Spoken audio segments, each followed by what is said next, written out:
Olá, Salto para o Futuro está entrando no ar pela TV Escola.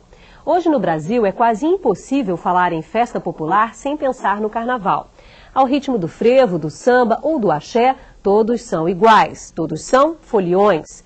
Mas essa é apenas uma das festas populares brasileiras. Entre o sagrado e o profano, tradição e modernidade se misturam nas mais variadas festividades. Hoje, no segundo programa da série Cultura Popular e Educação, vamos falar sobre as festas populares e sobre como elas vêm ganhando espaço na escola. São nossos convidados para o debate o pesquisador e integrante do Grupo Mundaréu, em Curitiba, Itaércio Lopes Rocha. A professora da Escola Municipal Carlos Leal, em Araruama, no Rio de Janeiro, Adriana Soares Barbosa. E a pesquisadora do Centro Nacional de Folclore e Cultura Popular, Luciana Gonçalves de Carvalho. Saiba agora como você também pode participar do programa. Ele é um dos principais personagens da cultura popular brasileira. Vida, morte e ressurreição são contadas com orgulho, de diferentes formas, em diversas regiões do país. Por meio de cantorias, dança e de muita festa, o boi pede passagem. O boi é um animal festejado de norte a sul do Brasil. Cada região representa à sua maneira esse folguedo que conta a vida, a morte e a ressurreição do boi. Em Santa Catarina, ele é o boi de mamão. No Maranhão, é o Bumba Meu Boi. Todo mês de junho, o boi ganha as ruas com muita dança, cantoria e encenação. Eu até rimei aqui para fazer negócio com você. Fazer negócio? Negócio. Qual é o seu negócio? Meu negócio é um negócio muito vantajoso. Então fale. Olha, eu quero trocar um boi que eu tenho e uma onça. Um boi com o meu? Um boi e uma onça com o seu boi. O Bumba Meu Boi é o nosso sotaque, é o sotaque tradicional e original da cultura popular do Maranhão, sotaque de Zabumba. O sucesso do Bumba Meu Boi do Maranhão ultrapassa fronteiras. Nesta exposição, no Museu de Folclore, no Rio de Janeiro, os visitantes puderam conhecer indumentárias e adereços do folclore maranhense e também as técnicas das bordadeiras de São Luís. No Maranhão, o bordado é utilizado na roupa como símbolo de proteção. Bordam o seu santo protetor, o São João, São Pedro, São Massal, que lá são os santos protetores do São João. E as pessoas começaram utilizando essas imagens na sua roupa, bordando. E hoje em dia já se expandiu. Hoje tem vários tipos de bordado e muito rico. As pessoas utilizam a miçanga, o canutilho e enriquece a roupa. Esse trabalho é feito todo manual, olha aí, todo forrado. Tudo isso, essas fitinhas todas costuradas à mão, sendo colocadas daqui de cima e espalhando ao redor do chapéu. É uma miniatura do chapéu grande do nosso sotaque. Um grupo de maranhenses migrou para o Rio de Janeiro, formou o grupo Brilho de Lucas, trazendo para a cidade o folguedo do boi. Quem assiste pela primeira vez a dança do boi do Maranhão não esquece a experiência. Gostei muito, achei ele bonito, achei lindo, nunca tinha visto. Eu achei maravilhoso. Na ilha de Parintins, na Amazônia, a festa do Boi Bumbá envolve a comunidade e atrai milhares de turistas. O que começou como uma brincadeira em 1913 se transformou num grande evento popular. No mês de junho, a população da cidade se divide aos admiradores do boi caprichoso. Coisa linda! Lindo! Torcida maravilhosa, torcida do meu coração! Que galera linda! E há quem diga que o mais bonito é o boi garantido. O boi do povão e cante comigo. Garantido é o mais querido. No Pará, o Boitinga é querido por todos. A festa contagia a pequena cidade de São Caetano de Odivelas, uma tradição que mexe com a comunidade e deixa os moradores com saudades já na hora da despedida. A brincadeira que a gente mais gosta aqui é a brincadeira do Boitinga. É uma diversão para todo mundo, que é todo ano isso. Passou disso, não tem mais. Só no fim do outro ano. Eu acho uma festa muito bonita, muito linda. Eu não sou daqui, sou de Belém também, só vim passar uns dias aqui, estou gostando muito. Forte é o grito de guerra, e a vida não pode parar. Vem dançar. dançar, meu boi caprichoso, vem bailar, meu boi caprichoso. No céu azul os astros estão em festa, é festa, vida, é o compasso do bumbá. Vem dançar, meu boi caprichoso. Bom, primeiramente eu quero agradecer a presença de vocês e fazer a primeira pergunta para a Luciana. A gente estava aqui, enquanto viu o vídeo, numa discussão do que é verdadeiro, do que não é verdadeiro. E essa é uma grande dúvida, Luciana, de muitas pessoas, a população de um modo geral. A gente viu ali que um boi do Maranhão migrou aqui para o Rio de Janeiro, fica aqui em Parada de Lucas e chama Brilho de Lucas. Esse boi é considerado original do Maranhão? Como é que fica essa visão em relação à originalidade dessa manifestação? Bom, excelente escolha, né? Começar a discutir festa popular pelo Bumba Meu Boi, né?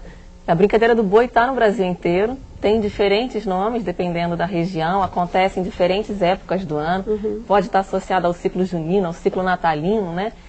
Mas, como a gente viu no vídeo, né? Traz uma riqueza de aspectos que são muito interessantes para a gente discutir essas questões. Em que medida que esses aspectos são autênticos, em que medida que deixam de ser, quando há migrações, quando o boi do Maranhão, por exemplo, se transpõe para o Rio de Janeiro e funda um núcleo de maranhenses em Parada de Lucas, bairro Carioca, e esses maranhenses começam a interagir, né, no Rio de Janeiro, e aí resolvem começar a brincar o boi como se brinca o boi no Maranhão. E aí essa discussão da autenticidade, da originalidade, é uma coisa que não acaba mais, né? Porque em que medida que esse boi que vem do Maranhão, em que seus brincantes aprenderam no Maranhão a brincar boi, que se referem ao imaginário maranhense, aos modos maranhenses de brincar boi, quando vem para uma cidade como Rio de Janeiro, ele já agregou outra coisa, né? Resolver questões, uma identidade carioca também. Ele passa a requerer já agregou, ele já está com o paetê, ele já está com a pluma, ele já está utilizando outro tipo de instrumento que não são os instrumentos que são utilizados lá, já tem uma levadinha de samba nisso tudo. Mas é interessante, Thaís, porque esse boi particularmente que aparece no vídeo, esse é um boi cujos brincantes são da região de Viana. Então, e aí a gente vai começar a entrar em especificidades do boi do Maranhão, né? Certo. Então vou falar agora, o sotaque da Baixada em Viana é muito diferente do sotaque da Baixada, do dito sotaque da Baixada em São Luís. Então o paetê aparece. Outros instrumentos musicais que não aparecem em São Luís aparecem em Viana. A gente pode concluir então, ouvindo vocês, que essa é uma questão complexa, que ainda não se chegou a um consenso em relação a isso, o que é original e o que é autêntico ou não, ainda não há um consenso por parte dos especialistas em relação a isso? Eu acho que essa questão, por exemplo, de especificar muito a questão da origem é um dos tipos de questões que prejudicam muito a questão mesmo da cultura popular, como se a gente tivesse que dar a ela uma raiz exata. E como ela tem essa questão da oralidade colada a ela, da ancestralidade colada a ela, a gente pode dizer que isso é uma questão que na verdade está fora, isso é uma questão para folclorista que tem que ficar especificando aonde nasceu aquilo, de quem é a origem do samba. O importante é festejar que ela exista em outras partes, né? E que ela cumpra essa função, por exemplo, da saudade, da identidade. Né? Tá certo. Eu quero passar um pouquinho a palavra à Adriana. A Adriana trabalha numa escola e eu queria que você contasse um pouco a sua experiência com esse trabalho, com o folclore, com as manifestações, com as festas populares. Olha, eu achei interessantíssimo começar com a temática do boi, porque conforme ela falou, o boi ele se apresenta de diferentes formas no Brasil inteiro. E o boi, o interessante é essa alegria, esse contágio, parece que vai contagiando as pessoas, todas que estão ali, as que estão participando e as que estão assistindo também.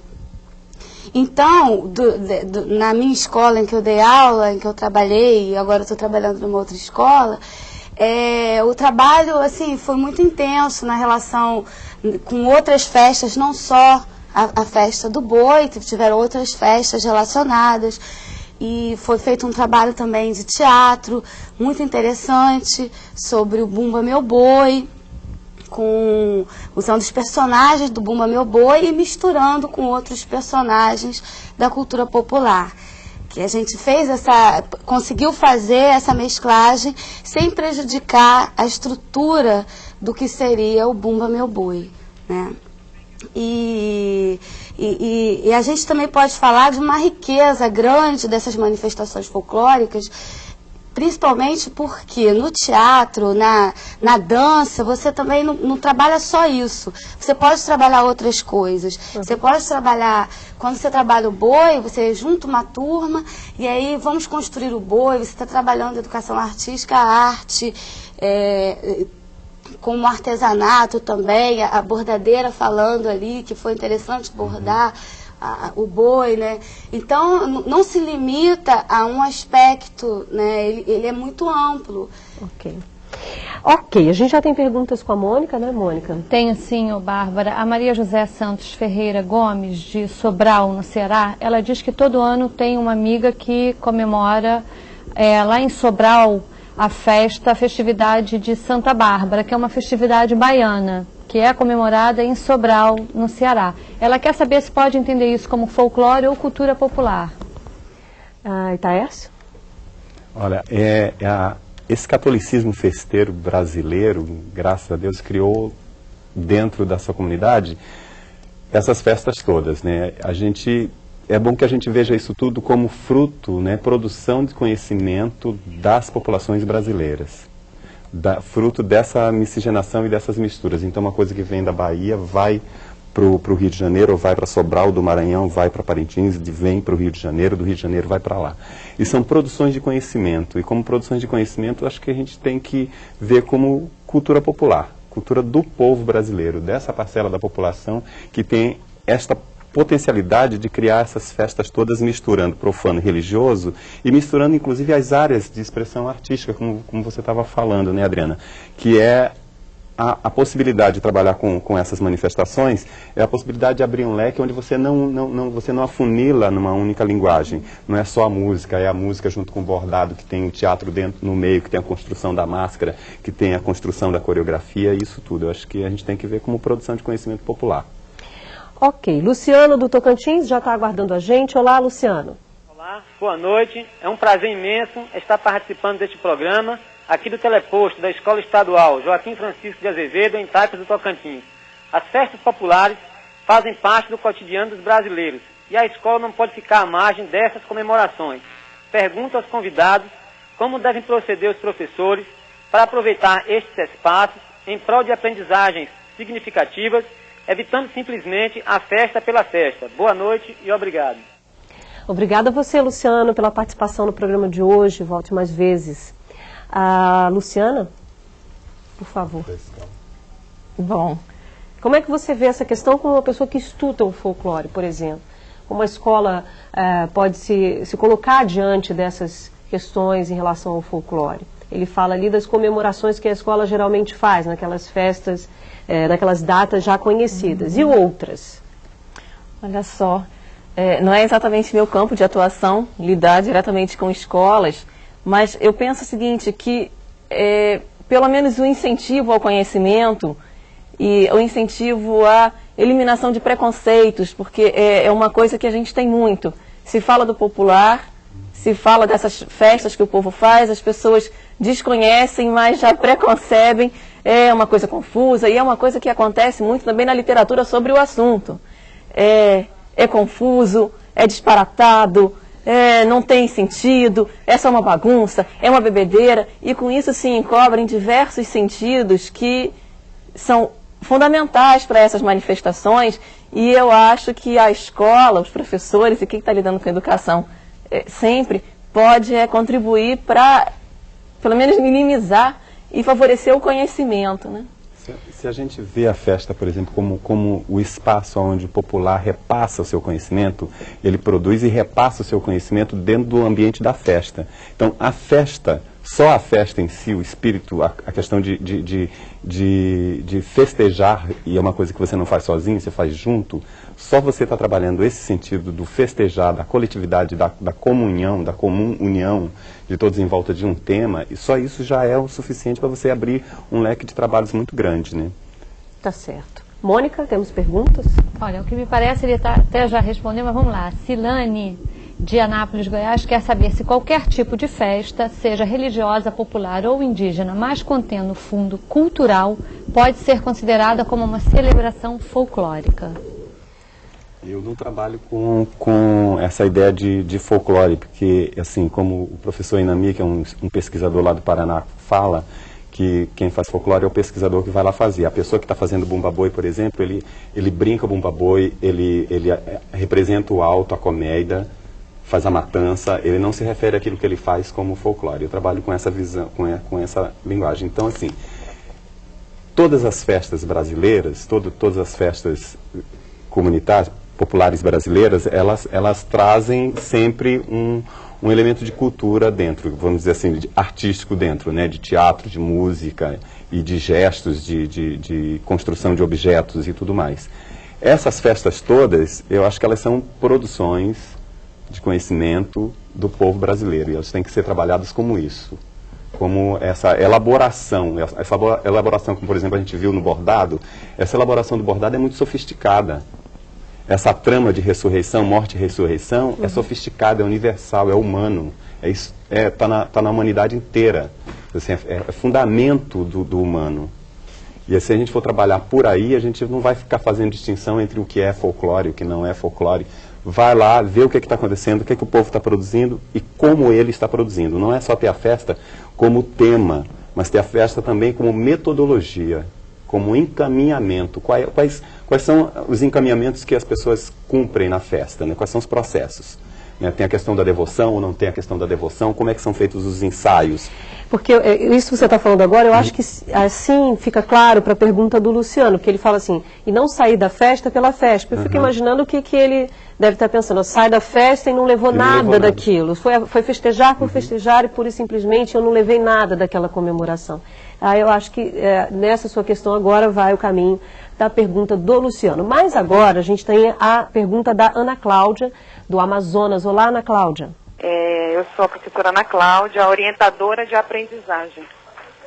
O SESC está iniciando essa semana o seu trabalho com o Salto para o Futuro, buscando contribuir com mais um espaço de formação amazonense. A pergunta é, no texto do boletim Cultura Popular e Ação Educativa no Centro Nacional de Folclore e Cultura Popular, podemos refletir sobre a cultura no aspecto antropológico, como um código simbólico construído socialmente. Partindo desta reflexão, de que forma aspectos sociais, econômicos e políticos atuais podem ser abordados no estudo das culturas populares? Obrigada. Boa noite. Ana Cláudia, já dei boa sorte ontem para o teleposto de vocês e dou hoje de novo. Boa sorte, tomara que dê tudo certo e a gente espera ouvir vocês sempre aqui no Salto, tá bom? A Adriana já me olhou, você gostaria de responder, Adriana? Essa questão dos aspectos sociais e políticos é interessante porque ele se insere no sagrado das questões das festas como sendo um ponto do profano e que eles se misturam ali, né? E se você não, mesmo você modificando ou não a estrutura do folguedo que você deseja trabalhar, se você fizer isso de uma forma criativa, de uma forma que o grupo, a comunidade, os alunos, eles estejam inseridos nisso e colocando questões políticas, questões atuais, questões que mexem com o social, com questões que têm a ver, às vezes, apenas com aquela comunidade, com coisas que aquela comunidade está passando naquele momento. Isso é importantíssimo, porque aquelas pessoas que estão ali naquela festa, elas vão se sentir inseridas naquela festa, vão sentir parte integrante daquilo ali. E não vai ser, como foi colocado anteriormente pelo Luciano, a festa pela festa. Realmente, se ele estiver ali dentro, participando, com as questões que fazem parte do cotidiano dessas pessoas, então isso vai ser importante e fundamental para ele. Tá certo. E aí eu queria passar um pouquinho para o Itaércio e perguntar a você o seguinte, quais são, na sua opinião, os equívocos cometidos pela população de modo geral, pela mídia principalmente, quando se aborda esse tema das festas populares, das manifestações populares. Como é que você vê essa questão? Olha, primeiro o primeiro risco é pensar nessa questão da cultura popular como uma coisa estática, parada, né, a partir de um conceito de tradição que a gente lê meio que erroneamente, porque a gente vê, se a gente pensar que a cultura popular ela se mantém no tempo porque ela é a tradição, e ela só se mantém tradição, só se torna tradição aquilo que continua sendo aceito. E aquilo que continua sendo aceito é aquilo que consegue absorver o novo, trazer a juventude para perto dela, trazer as questões sociais, as questões reais, as questões do cotidiano para dentro dela. E a cultura popular, por excelência, é o espaço onde acontece mais isso. Então, esse social, esse político, ele está sempre presente dentro da estrutura das festas populares, sempre. Seja no carnaval, então, não precisamos nem conversar sobre isso. No Bumba Boi, a cada ano, um grupamento de Bumba Boi no Maranhão constrói, às vezes, até 3 autos de Bumba Boi, trazendo para dentro dele questões relativas à saúde, à política, ao futebol e tudo mais, né? Então, uma das coisas mais sérias, eu acho que seria isso, essa coisa de ficar pensando que o popular é uma coisa que parou no tempo, não que muda. É velho, que não muda. E aí, cada vez que a gente vai lá e vê uma mudança, os próprios pesquisadores às vezes se assustam. Oh, meu Deus, está degenerando. Entende? Eu acho que tem isso. Né? Tá certo. Fernanda, do Rio de Janeiro. Olá, Fernanda. Aqui é a professora Fernanda, teleposto CEPAC, São João de Meriti. Trabalho no CIEP 139, Manuel Bandeira. Uma turma de 2ª série à tarde. E à noite na Escola Estadual do Ensino Supletivo Montese, turma de jovens e adultos. Eu gostaria de saber que solução podemos tomar em relação às festas populares quando há preconceitos de fundo religiosos entre os alunos. Fernanda, obrigada pela sua participação, viu? A gente espera ouvir você aqui mais vezes, tá bom? Eu quero passar para Luciana, e essa é uma questão, Luciana, que apareceu ontem e que aparece sempre aqui no Salto para o Futuro, é uma questão frequente aqui, essa preocupação dos professores de que essa discussão, quando tem religião no meio, existe um impasse, existe um entrave, e aí a dificuldade de trabalhar é muito grande. Eu imagino, e essa questão se liga, acho que diretamente às duas anteriores. Quer dizer, quando a gente está falando de preconceito, não é só o preconceito religioso, mas o preconceito também diante do popular. Né? Porque eu acho que pode ser, o preconceito religioso diminui quando não está associado àquilo que é o popular. Então, o preconceito religioso associado diretamente ao popular, eu acho que merece uma atenção especial. Por quê? Porque eu acho que o que é popular não tem valor, é de 2ª categoria. É inferior. Né? Eu acho que, e aí a gente retoma um pouco as duas questões anteriores, entendeu? Essa coisa de a festa pela festa, não, a festa nunca é pela festa só. É pela festa sim, porque há necessidade humana de festejar, de comemorar, de celebrar, de ritualizar, né? Então acho que só essa dimensão já é bastante para explicar muita coisa do comportamento humano nas festas, né? Mas, e uma outra coisa que também, a gente estava falando há pouco de mídia, né? Em que medida que mídia e pesquisadores não produzem reificações dessa cultura popular, como se fossem coisas prontas, né? E que não mudam nunca, né? E coisas que devem permanecer imutáveis. Okay. Não se pode alterar, porque senão se perde uma originalidade, se perde autenticidade. Tá certo. Bom, como a cultura popular pode ser trabalhada na escola? Depois do intervalo, a gente assiste a uma reportagem que pode ajudar a responder a essa questão. Até já. A cultura popular é um amplo campo de pesquisa. O contato de alunos com as manifestações populares brasileiras enriquece o autoconhecimento, serve para quebrar preconceitos e estimula o respeito pelas diferenças culturais. O trabalho na escola pode começar com a definição de um tema, como o estudo da literatura de cordel, e terminar com uma ida a um espetáculo teatral, onde a cultura popular é a grande protagonista em cena. A morte e a ressurreição do boi, um dos protagonistas mais importantes das festas populares existentes no Brasil, tem várias versões. Uma delas é contada no espetáculo O Alto do Boi Estrela, encenado pelo Núcleo de Cultura Popular Céu na Terra. Boi estrela que apareceu, e a terra toda estremeceu. Nosso boi estrela que apareceu, e a terra toda estremeceu.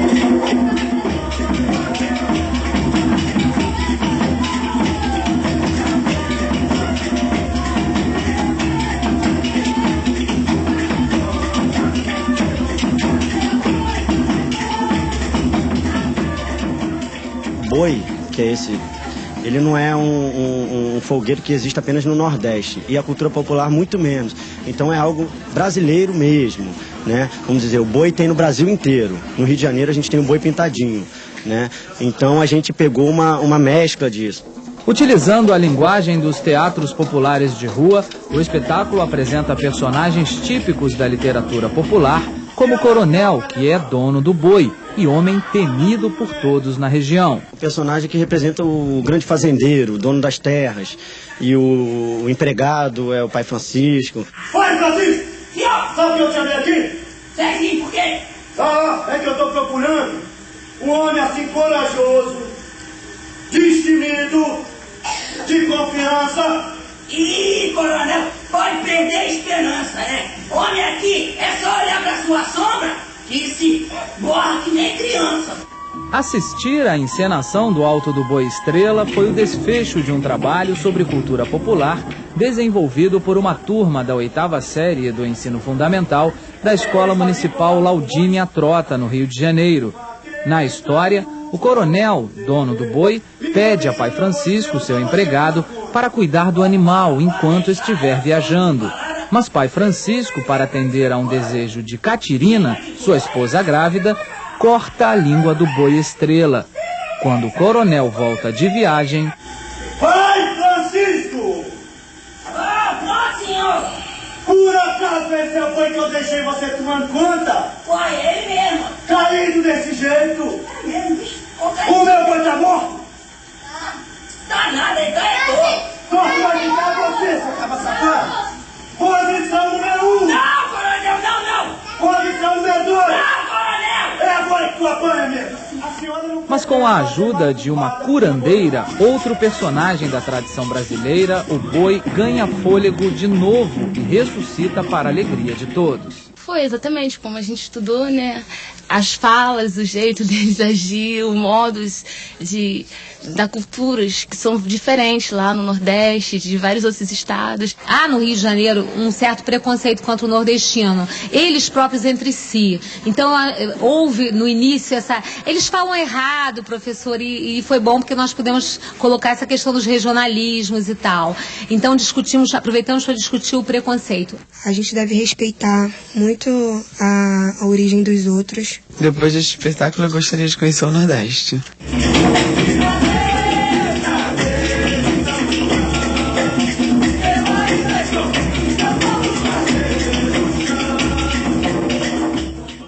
Adriana, a gente pôde ver aí uma parte de uma atividade, de um projeto de uma escola que provavelmente tem um desdobramento, mas eu queria saber de você que trabalhos podem ser desenvolvidos, que desdobramentos podem acontecer a partir de assistir a um espetáculo como esse, de uma escola, uma professora promover isso com os seus alunos.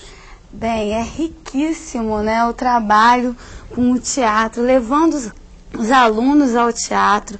Antes mesmo de levar esses alunos ao teatro, é interessante que seja feito um trabalho preparatório, né, trabalhando também as culturas, as diversas culturas, uma forma de refletir também as questões sociais que são levantadas na questão do boi, do Bumba Meu Boi, e de outros folguedos também, sempre são colocadas questões sociais relevantes.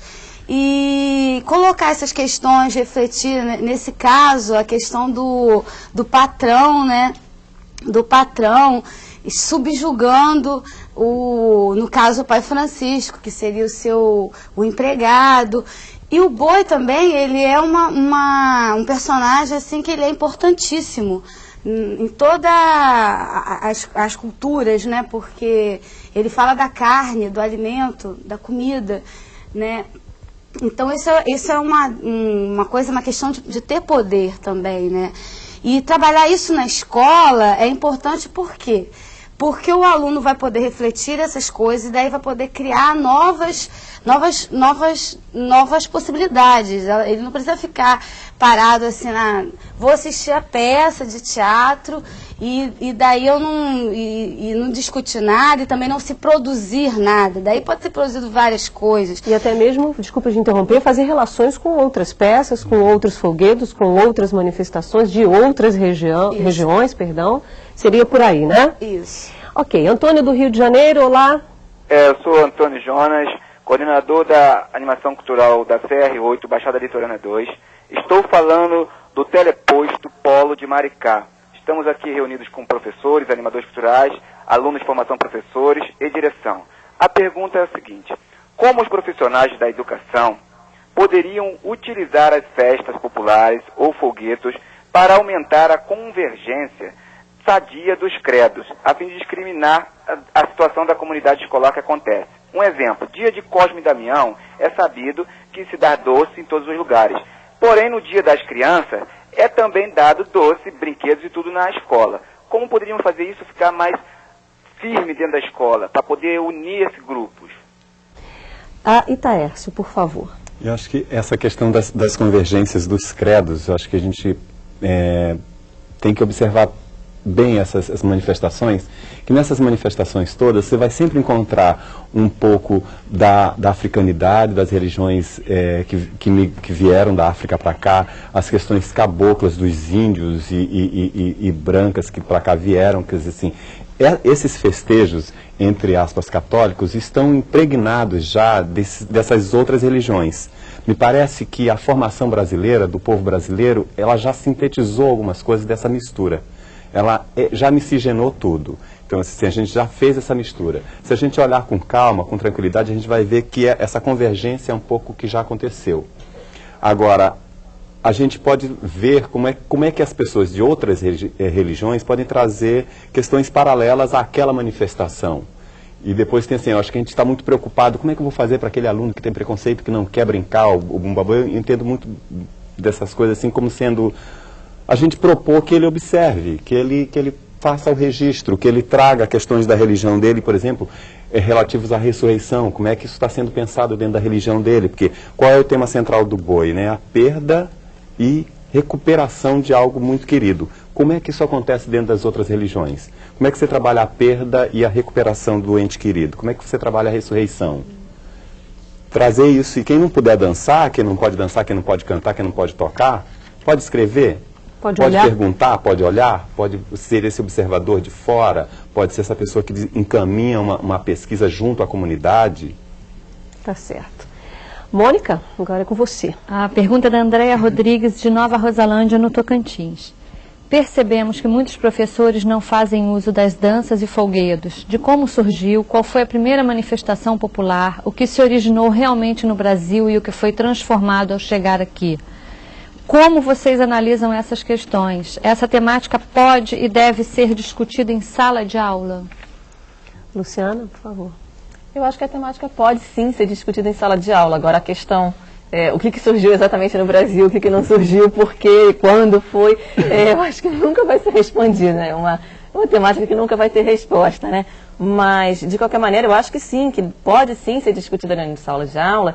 E aí, eu acho que... Existe uma região que seja exportadora da história do boi? E aí você vai ter uma briga, porque o Maranhão vai dizer que é o Maranhão, e Pernambuco vai dizer que é Pernambuco, e Piauí vai dizer que é Piauí. Você tem brincadeira de boi no Nordeste inteiro, no Norte e para o Sudeste também, né? Então, no Sul também. No Sul também. Enfim, é impossível dizer onde começou, tá? Mas aí, gostaria de dar uma sugestão, acho que aos professores e às pessoas que trabalham com isso.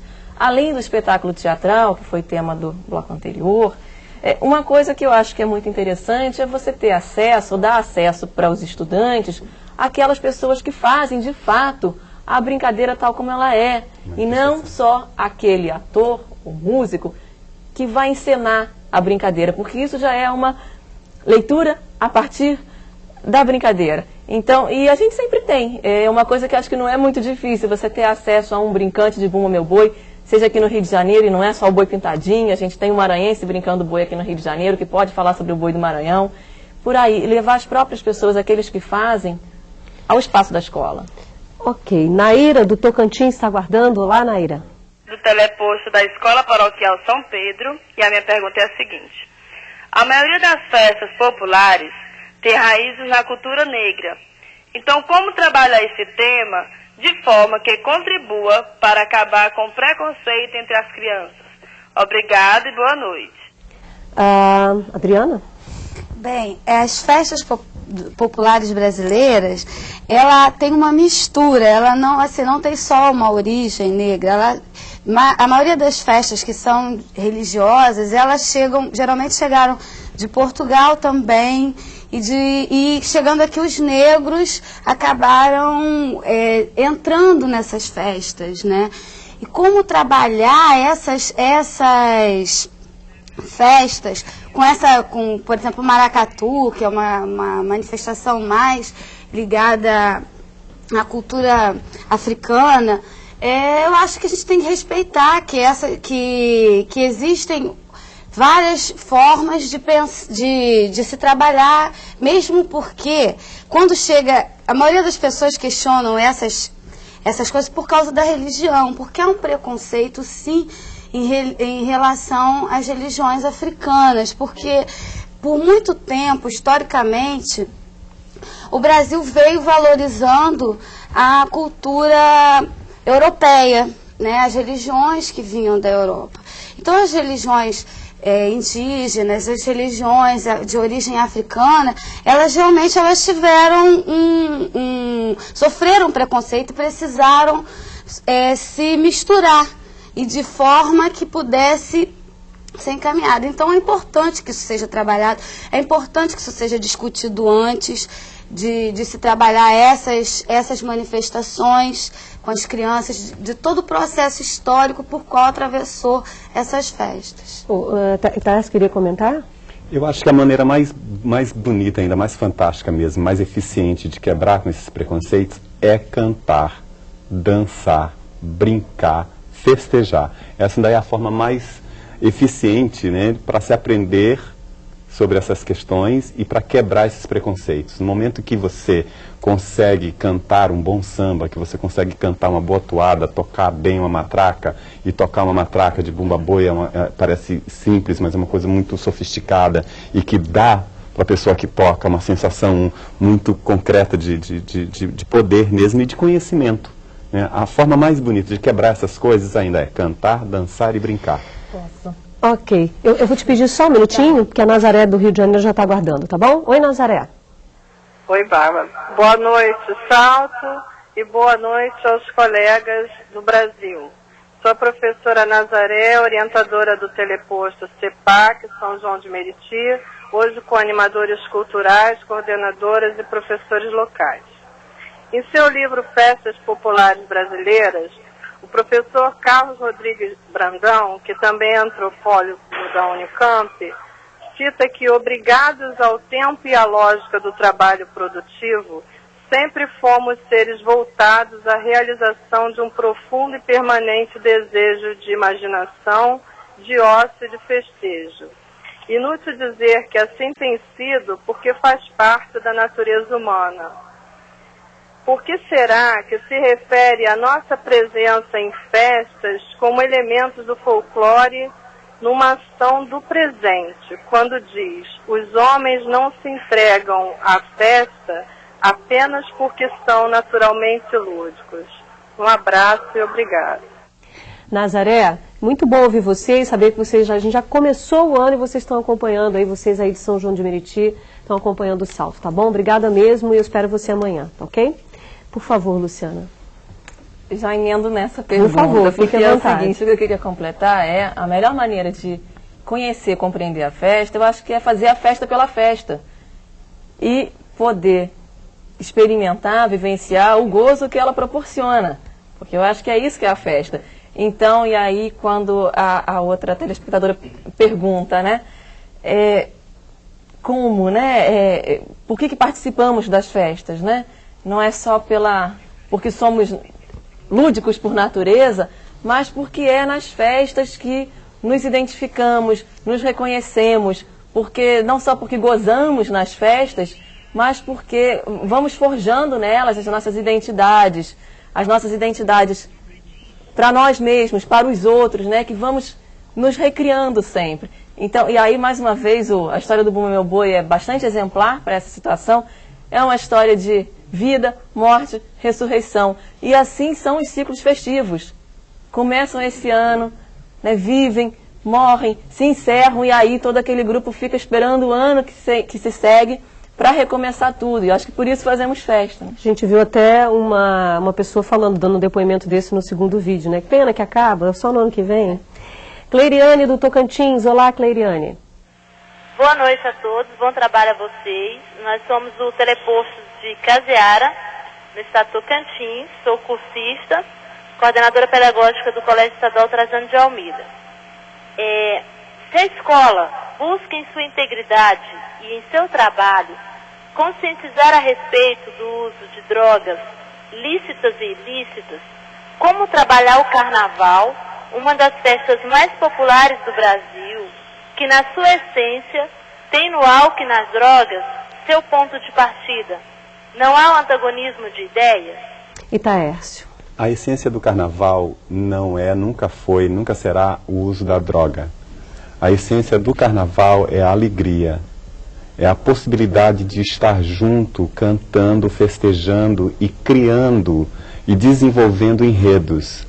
E desenvolvendo fantasias que justificam ou negam ou tentam reforçar o presente ou o passado, mas assim, a capacidade de uma comunidade inteira idealizar coisas, né? Inventar coisas, construir coisas. E o que se constrói no carnaval brasileiro, só para falar da questão plástica, em cada cidadezinha do interior, quando um homem se traveste de mulher ou quando uma mulher se fantasia de fantasma, e quando ela busca essas fantasias todas, e quando ela constrói essa máscara, quando ela constrói esse figurino, ela está fazendo esse exercício da abstração, da fantasia, está trabalhando a alegria pela resistência ao triste, ao feio e ao poder. Ao não poder ser isso, só poder ser aquilo, eu acho que o exercício da resistência é que é a essência do carnaval. A essência do carnaval não vai ser e nunca será o uso da droga. O excesso, né? O excesso, a embriaguez... Não tem a ver com... Não tem a ver, não é essência. Não é essência, né? Não é essência. Mas eu imagino, Itaés, que a preocupação da Cleiriane seja porque aumenta o número de propagandas, sim, de cerveja ou o que quer que seja, aumenta o número de pessoas... alcoolizadas nos hospitais. Eu acho que acredito aí que talvez a preocupação da Cleiriane seja essa, e aí eu gostaria de perguntar para você, assim, será que não é o foco que tem que ser mudado na hora de discutir? Não, esse não é o foco é mostrar essa realidade por trás. Vamos falar aqui do Carnaval do Rio de Janeiro. Barracão, você vai num barracão, você vê trabalhos maravilhosos, artistas maravilhosos lá dentro. Será que não é mudar o foco? Não, eu acho que essa preocupação também, eu acho que ela é real. Acho que você pode trabalhar essa outra coisa, mas tomar o cuidado de não dar essa questão do uso da droga como essência. Ela não é essência, mas assim, a gente pode trabalhar junto a isso campanhas realmente alertando contra isso, que a gente está vendo que isso está acontecendo também na televisão, né? Há o aumento disso, mas há também um aumento, por exemplo, de grupos que, preocupados com essas questões, estão paralelo a isso fazendo essa campanha. Assim, cuidado para a gente não deixar a alegria de lado, porque outras coisas desagradáveis acontecem. Assim, fazer a campanha durante também, como tem acontecido, campanha de trânsito, campanha de camisinha, campanha contra o uso de droga, esses alertas todos. Contra o consumo de álcool. De álcool exagerado. Ok. Né? Vamos nos fantasiar exageradamente. E cá para nós, carnaval é muito bom, né? Bom, agora vamos para um rápido intervalo e na volta os nossos convidados fazem um balanço do debate. A gente volta já. Estamos de volta com o último bloco do nosso debate sobre as festas populares. Nesta última parte do programa, os nossos convidados fazem as suas considerações finais. Eu quero começar pela Luciana. Quais são os seus destaques para os professores que estão nos assistindo? Bom, nessa nossa rodada aqui, eu observei que algumas questões aparecem recorrentemente, como a questão do preconceito, como trabalhar o preconceito. E aí, mais uma vez, eu acho que vamos recorrer àqueles que fazem, porque eu acho que eles vão ter muito a ensinar, porque eles estão resistindo, fazendo festa há muito tempo, há séculos no Brasil, eu acho que estão resistindo. E o preconceito, eu acho que é um dos motores desse renovar, né, desse fazer festeiro. E então, mais uma vez, né, eu acho que a gente deve estar sempre atento para as releituras que, por exemplo, né, o boi, que foi tema de discussão hoje, para as releituras que o tema propõe e permite, mas a gente sempre não perder de vista aquele que de fato está envolvido o ano inteiro, e aí não é só no Carnaval, não é só no São João, na hora que está brincando boi, mas aqueles para quem o fazer aquela festa é fundamental durante todo o ano, faz parte da vida o ano inteiro, seja preparando o artesanato, seja preparando a comida, seja preparando a roupa, e aí imaginar que cada uma dessas dimensões da festa tem um significado ritual, um significado social. Cada uma dessas atividades pode esclarecer muito, e aí os alunos das escolas podem aprender sobre festa, não só na hora da festa. Obrigada. Adriana? Bem, eu gostaria de falar de uma experiência que eu tive no meu município com a Comuna Teatral Monera, que foi um trabalho feito nas escolas de teatro. E foi muito interessante porque a gente pegou personagens, inclusive do Bumba Meu Boi, e a personagem da Catirina, ela vinha viajando pelo Brasil, ela tinha um sonho, a gente fez uma brincadeira com a Catirina, né? Ela viajava pelo Brasil porque ela cansava de viver lá, ela queria conhecer o Brasil inteiro. E ela achava que na cidade grande as coisas eram muito diferentes do que onde ela vivia. Quando a gente mostrou isso, né? E depois abriu para debate, abriu para discussão, um dos alunos que estavam assistindo e que vinha do Nordeste, ele contou, ele levantou, e foi aí que eu acho que eu aprendi muito ouvindo isso dele, que ele realmente se identificava muito com aquilo que estava acontecendo, porque ele se identificou com o personagem, porque ele também sentia assim, ele achou que quando ele chegasse, né, no Rio de Janeiro, quando ele chegasse na cidade grande, que tudo ia mudar, que tudo ia ser diferente, e ele vinha com essa ilusão toda, e ele acabou se sentindo assim, um pouco estrangeiro ali naquele lugar, né, naquele novo lugar. E ele estava, de repente, pedindo ali naquele momento, mostrando que ele tinha uma outra cultura e gostaria de ser valorizada essa cultura dele. Obrigada, Adriana. E Taércio? Eu acho que eu fico bastante contente de estar discutindo aqui com vocês do Brasil inteiro essa questão, e queria propor que a gente procurasse mesmo construir junto a questão da festa dentro da escola, mas, como disse a Luciana, buscando conversar com os mestres da sua região, buscando conversar com as pessoas que fazem cultura popular na sua cidade. Se você não conhece, encaminhar um projeto onde os alunos, onde os pais busquem lembrar quem fazia, como fazia, porque a gente tem sempre essa impressão de que tudo que acontece de cultura popular acontece lá longe, lá distante. No Sul, por exemplo, a gente costuma pensar que as coisas só acontecem no Nordeste. Onde tem pobreza, onde tem povo, tem cultura popular. E a gente precisa fazer esse levantamento e trazer essas pessoas que fazem para dentro da escola, que é um outro tipo de conhecimento, para a gente ver o grau de sofisticação que é fazer um cuchá, o grau de sofisticação que é tamanquear um fandango, por exemplo, no Paraná, como aquilo é complicado, como aquilo traz informações históricas, informações sobre o ser humano, sobre aquela comunidade. Eu acho que esse fato de construir junto e buscar fazer junto com quem faz, eu acho que é um trabalho bastante grande e que pode ser desenvolvido na escola durante o ano inteiro. Não deixar, como disse o nosso amigo lá, a festa pela festa, só no momento da festa, não.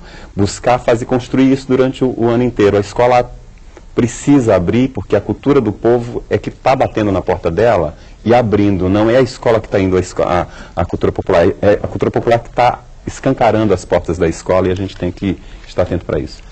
Obrigada, Itaércio. Bom, o Salto para o Futuro de hoje fica por aqui. Eu agradeço as participações do Itaércio Lopes Rocha, pesquisador e integrante do Grupo Mundaréu, em Curitiba, da Adriana Soares Barbosa, professora da Escola Municipal Carlos Leal, em Araruama, no Rio de Janeiro, e da Luciana Gonçalves de Carvalho, pesquisadora do Centro Nacional de Folclore e Cultura Popular. No próximo programa, vamos discutir a importância dos contos populares. E agora você fica com mais um trecho da série de cine-documentários sobre a cultura brasileira. Um registro etnográfico produzido nos anos 30, sob a orientação de Mário de Andrade. A gente se vê.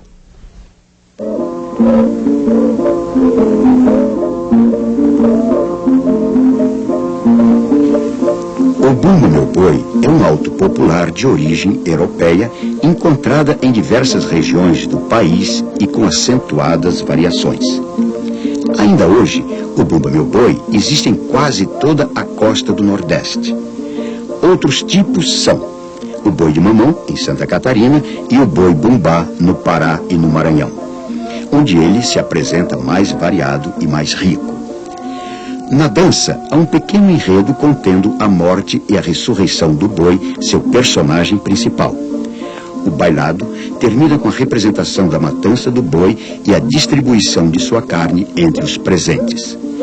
Para alguns antropólogos, esse tipo de bailado representa uma sátira às corridas de touros.